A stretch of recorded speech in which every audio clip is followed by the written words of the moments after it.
create things that prepare upon earth. So God created man in his own image.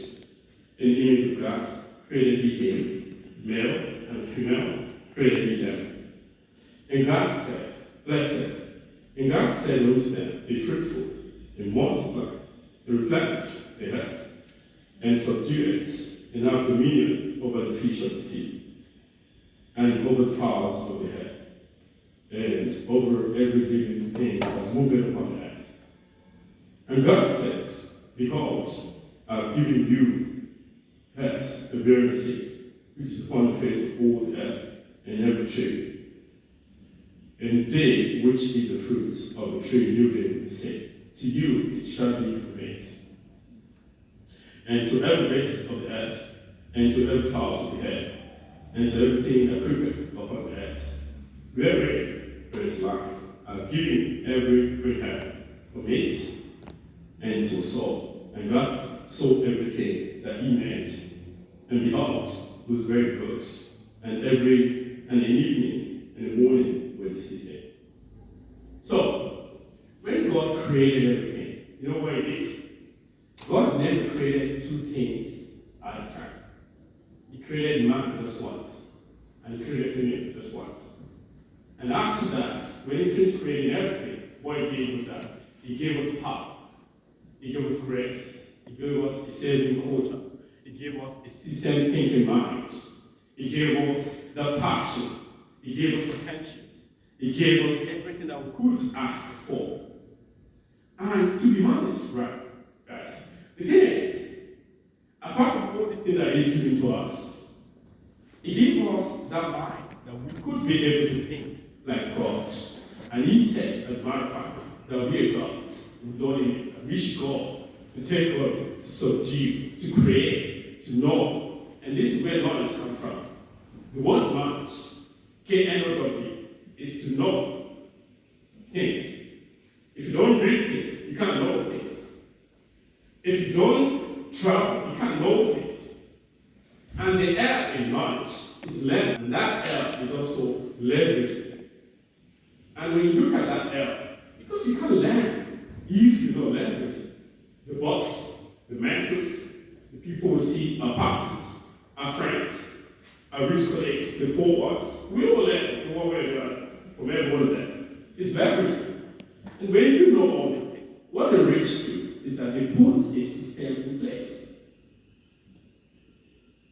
Do you agree with me? Everything you use is a system. It is a system. And when you look at all these things we're talking about as youths, we should be creative, we should not be consumers.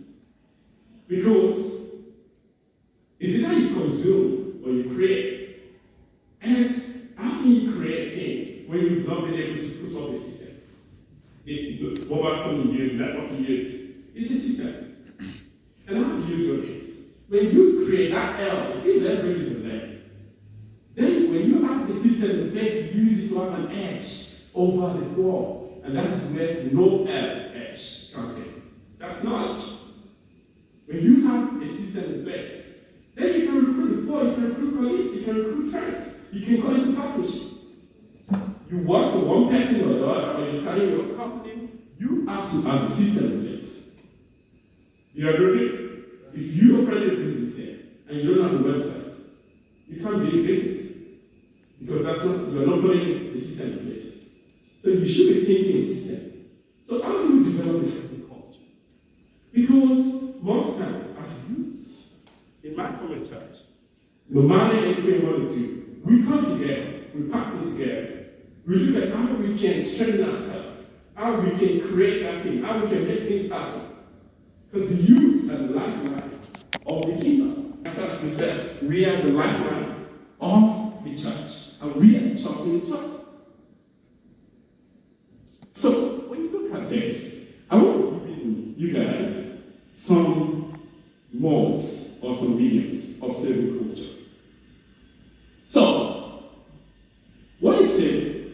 Saving is setting aside or keeping things aside for a particular purpose.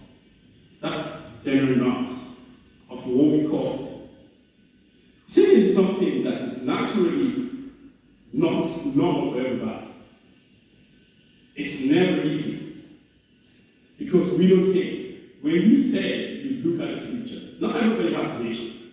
But when God created us, if you remember, He said to us that He's giving us power, He's giving us dominion, He's giving us authority, He's giving us to create, to subdue, to overtake, and to put system in place.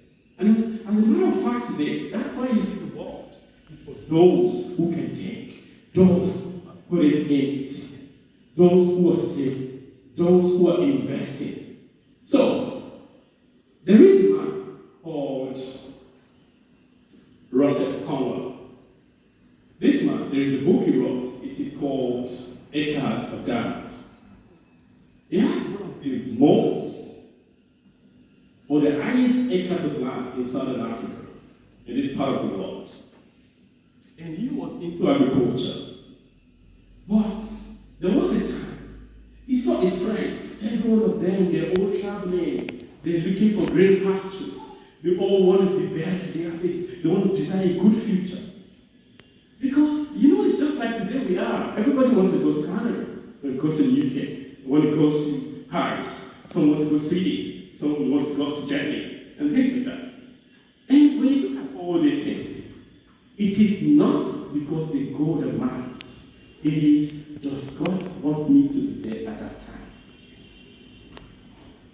I tell you, there are some things that we youths could do in South Africa that we can be successful than those in Ghana. And there are so many businesses, there are so many opportunities in South Africa that our eyes are not open to. On a daily basis, I don't even get to find time to sleep because I'm just seeing opportunities everywhere. So this man, since all his friends, they're all traveling, he now sold that land to one of his friends. And the guy bought it. Con Russell, he relocated to Holland to find a desired future. He went because the only thing you know in those days were gold, diamond, silver, and he went over. And where he was, his friend that bought that in Southern Africa. One day, because he continued agriculture, he found a stone on one of the farms. And he said, "Oh, this looks like a glass, something precious." And he kept it in his office, just abandoned it. And he kept on, all the workers, everybody was busy working in that farm. So, what happened is that one very day, his friend now came to that office and said, "Hey man, this looks like something precious. Can we take it to the lab?" And they were able to agree. He took it to the lab, and they discovered that it was diamond. Acres of Diamond is the title of that book. Then at the end of the day, they now discovered that land has diamond. You know what happened? They now start carrying out research on that land. That very land in Southern Africa is the most largest land, called Acres of Diamond till today. The best diamond is being all gravitated from that land today. And that land is stinkingly rich. One lesson that we're coming out from here, the guy who sold the place was in Holland, he died, they buried him, they sent him back to Southern Africa, because he's from here. When you look at it, it takes patience, it takes creativity, it takes passion, it takes tenacity, consistency. It builds that within itself. Now, imagine that friend would have actually resold that land without thinking of the future, which is the same culture. Let's leave that. Why do we need to save? And do you know, I've met so many friends, so many mentees across the world. As a matter of fact, I've been to places. I've stayed, I've lived in places, and I've seen a lot. So, do you know that no matter the money you make, there is a way you can save something out of it? I always tell people, all my mentees, any money you make, 70% should be for your rents, your expenses and all those kind of stuff. Your phone bills, your day-to-day normal activities, no matter how much it is, 30% should be divided. 10% should go into charity or tax and tithes, 20% should go into savings or 10%. Then you can decide. Sometimes it's so sad when you see some people that out of the savings they have, still yet they still go over to do a labor for clothing, for shoes, for cars. They mortgage it. And what does the word mortgage? It's mortuary gauge. You are mortgaging your own destiny. I'm one of those fans of when you want to buy anything, just buy it cash. Because cash is king. Is it that you can afford it? Or look at the future. It's better to look poor and to be building a richer future for generations to come. The goal should be that. I don't judge people by the way they look. I don't judge them by what they do.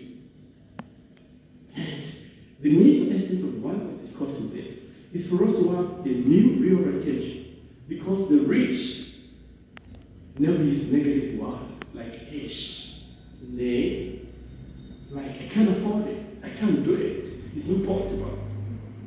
Your positive words should be, yes, I can. I'm going to create it. I'm going to be over it. It's possible. In my world, there is nothing that's impossible. Nothing that is impossible in my world. We might, or as a group, we might not be able to do it then, but we'll surely crack it. So, when you look at what I've said so far, I'll be discussing about how do we develop those saving culture.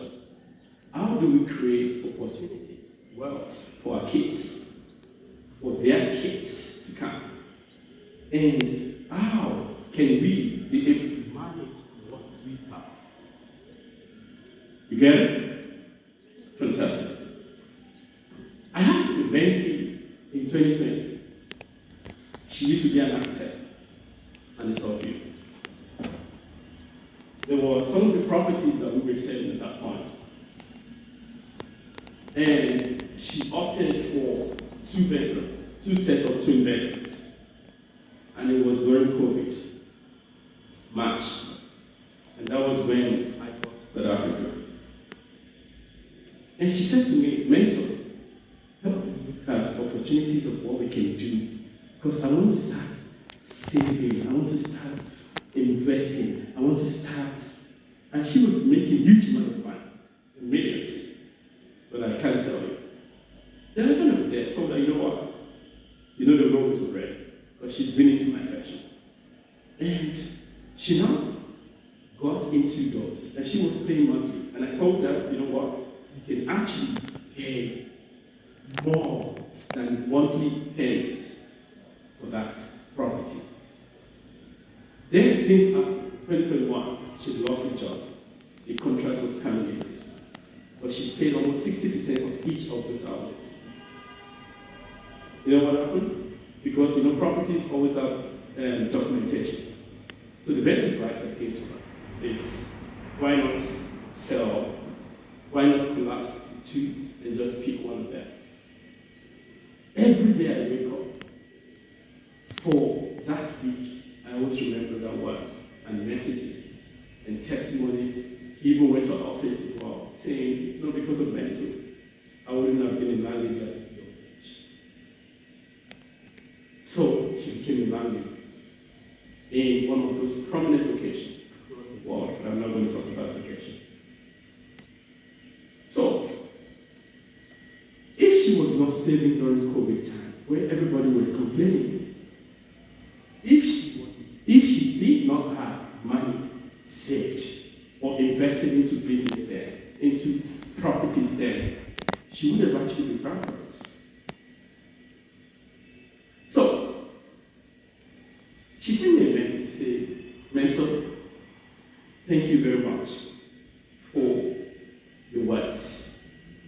To myself, my family, you've made us to become a millionaire with what we couldn't see afar. So why do we need savings? We need savings. We need to save because it is the wise thing to do. Not because it is an option. It is only the wise that save. When you look at it, if you don't save, you can't have funds to set aside for investment. You know? And opportunities doesn't come easily. They come when you're not prepared.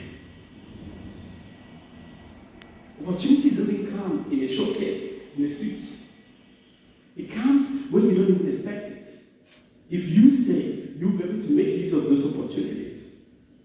And when you save, you'll be able to send your money and an assignment while you are busy still working or still building. Your money will be having a second leg or third leg or fourth legs. And there are so many special vehicles that you can invest into. There are a lot of them when it is time. And also, why do we need to save? Because it helps us to enjoy debt-free purchases. I've mentioned about those who goes to the store, they pick clothes and they pay for over a year, something that is not an asset, but is a liability. It's liquidated. Even car. So many things like that. Because immediately you're driving a car out of the parking lot or from the garage, it loses value of 20%. I bought a TRG in 2021. It was customized in one of the country. And I told you guys, because it was text, I picked everything. I told them, if I'm going to resell this thing back to you guys in 6 months, what's going to be the return on investment? They said, you know what? We might be able to trade in, but you have to pay about 40%. I said, oh, even without even taking it out of that kit. Because it was actually built, it was customized for about, I think on Earth, for about 18 at that, in that particular country. That one. Then I said to myself, well, this is just cool, because it's for exclusivity events that we have that for. So, when you say it will help you to maximize opportunities when you can't be able to even have time for it. During COVID, some lost a lot of things. Even affected us in our company as well as a group. Out of our 21 businesses, we had about 16 closed down. And because those other businesses were stronger enough, we're able to. But now, most of those businesses are back now. But if you are able to save, you can be able to shuffle things around. You get it? So if you save, it will also help you during emergencies. Emergency doesn't give notification. It doesn't even let you know when it's going to happen. And imagine you're just driving out there, and your car just had an accident, and you don't have insurance. That's an emergency. Or you're walking on this road and you slip through. It's an emergency. When you say, you'll be able to know how to see and to keep things for unforeseen circumstances that are unforeseen. Imagine a case, God forbid, any of the family is being kidnapped. You want to start doing GoFundMe, or you want to start calling friends. But you want to start calling people to say, oh, brother, oh, sister. No. As a matter of fact, my practices and our practices is that you must have minimum of about 6 to 8% of your salary in savings before investing. If you are here today, maybe you make 10,000 rand, or you make 100,000, or you make 200,000. You need to know that for you to be in the class of middle class, and in middle class, there are 3 levels. There is upper middle class, there is middle class, and there is lower middle class. And if you want to be the rich also have cares for the worldly ones. And everything starts from the mindset. As we hear, everything is in the mindset. Everything starts with it. And your friends, I told some of my friends one day that we were just joking in the golf club. And I just said to them, you know that the bank balance is the average of everyone of us in here. All shocked. I said, yeah. Imagine how much you have in your bank account now as you're sitting down there. That is the average of the people you talk to. The people you belong to, the group of people. If it will warrant you to start thinking, do I need to change the group sense? Do I need to start changing where I go or who I call friends? And I always tell people that can you put a call through to your friend and say, I need $100,000 there. How many of a friend or 20,000 rand? How many of a friend will be able to say that? Some of them will just tell you, sorry guys. Ish. That's the story. Tell you, you know the story, my man. In this part of the world, it's ish everywhere. And when you save, it will also help you to know how to be financially free. Not that the pastor preaches or the youth leader preaches, or it will help you to work free. It will help you to be able to plan. It will help you to live above the care of being poor. Because poor people always buy what they don't need. In our home, we always have the practices. That is it important? Do we really need it? We don't even allow people to come into our homes because we checkmate everything. We try all our best so that we can be more better. Not everybody you allow into your life, into your homes. Pastor always mentioned it on the altar here. And he also told us one day that it is not everywhere they call you to go that you go. No. It's not every expenses that are needed. You've got to cut down those things that are not needed. And when you look at this, it will help you to know how. If I can ask you on a daily basis, the money you spend, you write it down. You do a checkmate every month to see how much came in, how much went out. Do you have an accountant? Or do you have an accountable partner? Or friends that could keep a check of what you do? Gone are the days when I was in secondary school, I had about 4 businesses during my college days.